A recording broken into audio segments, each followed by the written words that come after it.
2026 आ चुका है और इन्वेस्टिंग जर्नी में सबसे बड़ी गलती होती है प्लान के बिना स्टार्ट करना। प्लान के बिना अक्सर लोग या तो गलत जगह इन्वेस्ट कर देते हैं या फिर वो बाद में जाके कंफ्यूज हो जाते हैं। मैं हूं भूपेन और इस वीडियो में मैं आपके साथ एक realistic practical investment framework share करूंगा जो बिगिनर्स भी इजीली फॉलो कर सकते हैं। ये वीडियो कोई मार्केट प्रिडिक्शन नहीं है या फिर कोई best stock, best mutual fund या फिर गारंटीड रिटर्न्स की लिस्ट नहीं है। ये वीडियो एक क्लियर स्ट्रक्चर है जो बताती है कि कैसे इन्वेस्ट करना है, कितना इन्वेस्ट करना है एंड मोस्ट इंपॉर्टेंटली कैसे इन्वेस्टेड रहना है। सबसे पहले एक बात क्लियर करते हैं, ज़्यादातर लोग इन्वेस्टिंग मार्केट की वजह से नहीं छोड़ते। वो इन्वेस्टिंग छोड़ते हैं क्योंकि उनका इन्वेस्टमेंट प्लान रियल लाइफ के साथ मैच नहीं करता। प्लान स्टार्ट करते वक्त तो सब ठीक होता है, मोटिवेशन होती है, एनर्जी होती है, पर जैसे रियल लाइफ हिट करती है, जैसे कोई अनएक्सपेक्टेड एक्सपेंसेस, मार्केट का गिरना या फिर बस इंटरेस्ट का चला जाना, इससे क्या होता है कि पहले एसआईपी एक बार बंद होती है, उसके बाद में नेक्स्ट मंथ मिस होती है, फिर इसके बाद में इन्वेस्टिंग सिर्फ बैकग्राउंड में रह जाती है। यहीं पर ज़्यादातर इन्वेस्टमेंट जर्नीज खत्म हो जाती हैं। इसलिए प्लान ऐसा हो जो आप रियल लाइफ के साथ प्रैक्टिकली फॉलो कर सको। इसका मतलब सिर्फ इतना है, जो भी आप अमाउंट इन्वेस्ट करो वो रियलिस्टिक होनी चाहिए और जो भी आप अमाउंट इन्वेस्ट करो उसकी आपको शॉर्ट टर्म में नीड ना हो और मार्केट गिरने पर आपका प्लान इमीडिएटली चेंज ना हो। अगर ये बेस स्ट्रॉन्ग है तो बाकी चीज़ें ईजिली मैनेज हो जाती हैं। अब जब हमें ये समझ में आ गया है कि प्लान को रियल लाइफ के साथ अलाइन होना चाहिए, अगला लॉजिकल स्टेप है कि इन्वेस्टमेंट प्लान को स्टार्ट करने से पहले हमें कौन सी सेफ्टी चीज़ें तैयार रखनी है। पहले समझते हैं कि इमरजेंसी फंड होता क्या है।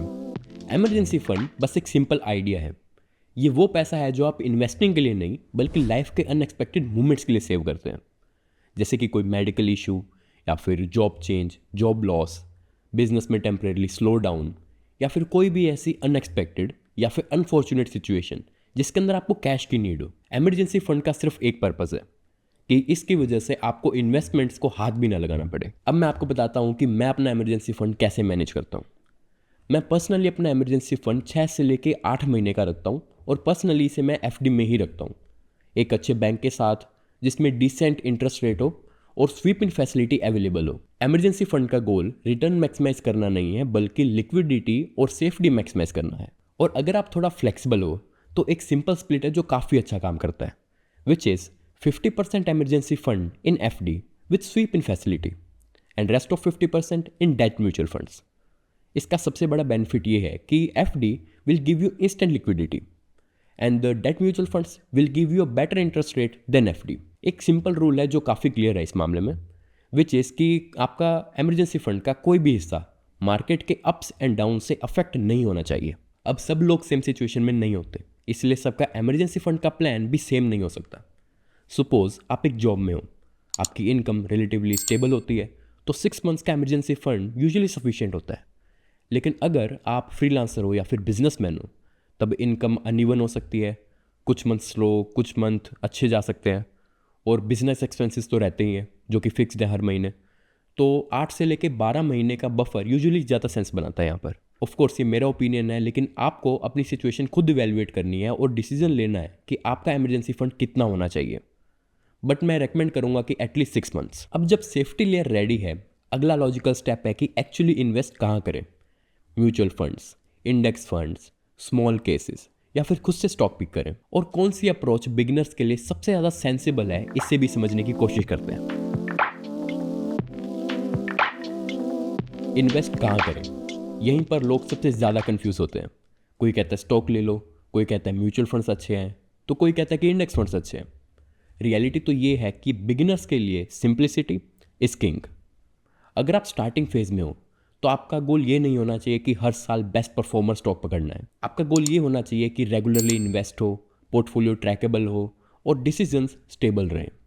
इसीलिए कोर पोर्टफोलियो का बेस म्यूचुअल फंड्स या इंडेक्स फंड्स ही रहने चाहिए। म्यूचुअल फंड्स का सबसे बड़ा एडवांटेज ये होता है कि डाइवर्सिफिकेशन ऑटोमेटिकली मिल जाता है, प्रोफेशनल मैनेजमेंट होती है और आपको डेली पोर्टफोलियो या फिर स्टॉक्स ट्रैक नहीं करने पड़ते। बिगिनर्स के लिए ये स्ट्रेस कम करता है और कंसिस्टेंसी बढ़ाता है।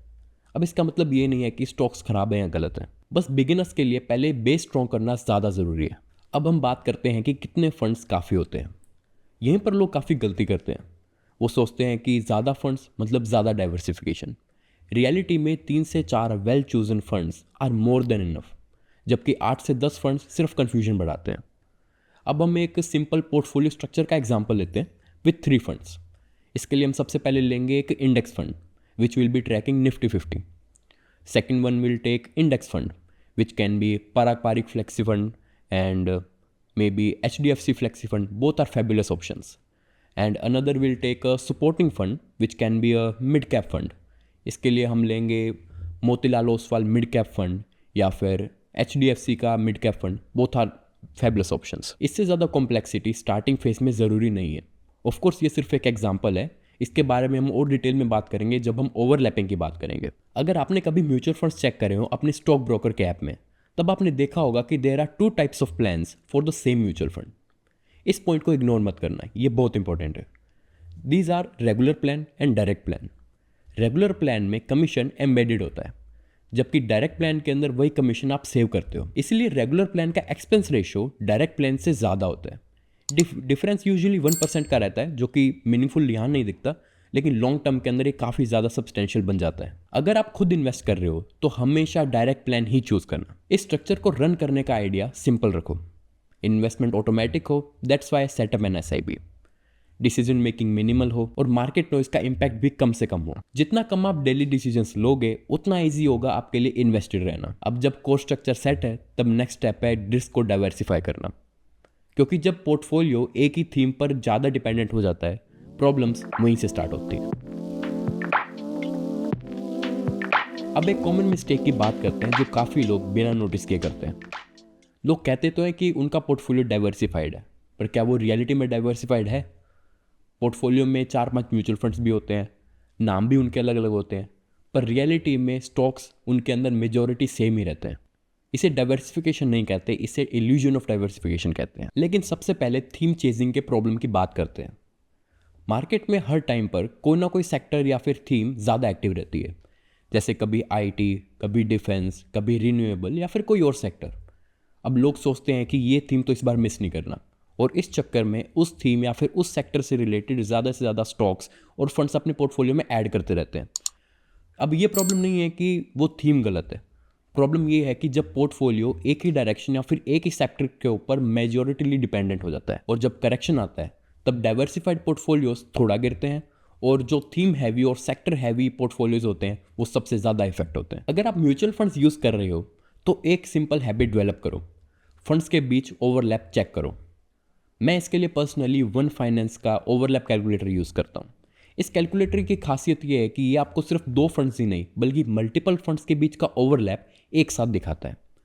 इसका मेन बेनिफिट ये है कि इससे आपको पता लगता है कि कहीं आप बार बार एक ही स्टॉक में तो इन्वेस्ट नहीं कर रहे, जबकि आपको लग रहा है कि आप मल्टीपल म्यूचुअल फंड्स में इन्वेस्ट कर रहे हो। इस कैलकुलेटर का लिंक मैं आपको डिस्क्रिप्शन में दे दूंगा। अब जब डाइवर्सिफिकेशन और ओवरलैप क्लियर हो गया है, अब नेक्स्ट इंपॉर्टेंट पॉइंट पर आते हैं कि इस प्लान को इफेक्टिवली रन कैसे करना है। अब कुछ इंपॉर्टेंट सवाल आते हैं। प्लान बन गया, फंड सिलेक्ट हो गए, अब इसे इफेक्टिवली रन कैसे करना है। नंबर 1, पोर्टफोलियो कितनी बार चेक करना है? सिंपल आंसर, रोज़ नहीं। रोज़ पोर्टफोलियो चेक करना इन्वेस्टमेंट नहीं, एंग्जाइटी बढ़ाता है। एक सिंपल और प्रैक्टिकल अप्रोच ये है कि SIP को ऑटो मोड पर छोड़ दो, और जो पोर्टफोलियो है उसे 1 से 2 महीने में एक बार चेक करो। इसका रीज़न सिंपल है, म्यूचुअल फंड्स को फंड मैनेजर एक्टिवली मैनेज करते हैं, इसलिए फ्रीक्वेंटली चेक करना बिल्कुल नेसेसरी नहीं है। नंबर 2, हमें कब एक्शन लेना चाहिए और कब इग्नोर करना चाहिए। बेसिकली 2 चीज़ें होती है। Number 1 is noise which is short term up and down and daily news, and second is structural change which is हमारे गोल्स का चेंज होना, हमारे इनकम का चेंज होना या फिर रिस्क कैपेबिलिटी का चेंज होना। रूल बहुत ही सिंपल है, ignore the noise and review the structural change and adjust the portfolio. Number 3, bad months में क्या करना है। ये सबसे इंपॉर्टेंट पॉइंट है। सपोज मार्केट 10 to 15% करेक्शन करता है, तब आपकी सिर्फ एक जॉब है, प्लान को टच ना करना। No panic switches, no pausing the SIPs। Plan का असली टेस्ट अच्छे मंथ्स में नहीं, बैड मंथ्स में होता है। In fact I suggest you to add some more quantities when market is corrected that much.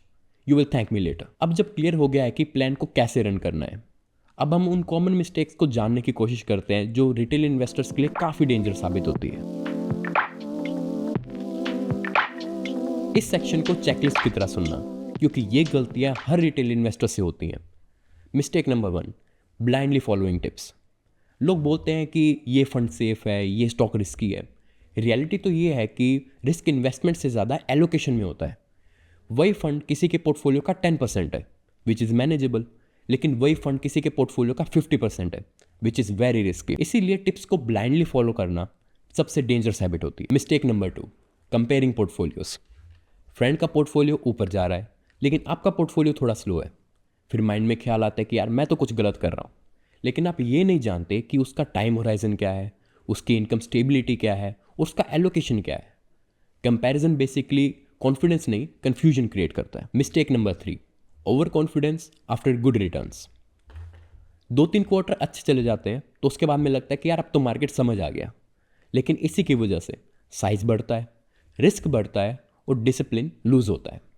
एक बात याद रखना, मार्केट हर किसी को टाइम टाइम पे हम्बल बना देता है। Mistake number 4, changing plan without any reason. Plan change करना गलत नहीं है, लेकिन बिना किसी रीज़न के प्लान चेंज करना सबसे कॉमन मिस्टेक है।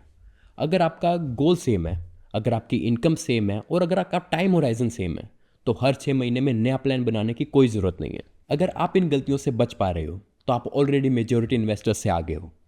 अगर आप चाहते हो कि मैं इन्वेस्टिंग को इसी तरीके से सिंपल और प्रैक्टिकल वे में ब्रेक डाउन करता रहूं, तो चैनल को सब्सक्राइब कर लो, और अगर ये वीडियो पसंद आई हो तो लाइक ज़रूर करना। अगर आप ये जानना चाहते हो कि रिटेल इन्वेस्टर्स बुल मार्केट में भी पैसा क्यों लूज़ कर देते हैं, तो ये वीडियो ज़रूर देखना। वो वीडियो इस वीडियो का परफेक्ट कॉन्टिन्यूशन है।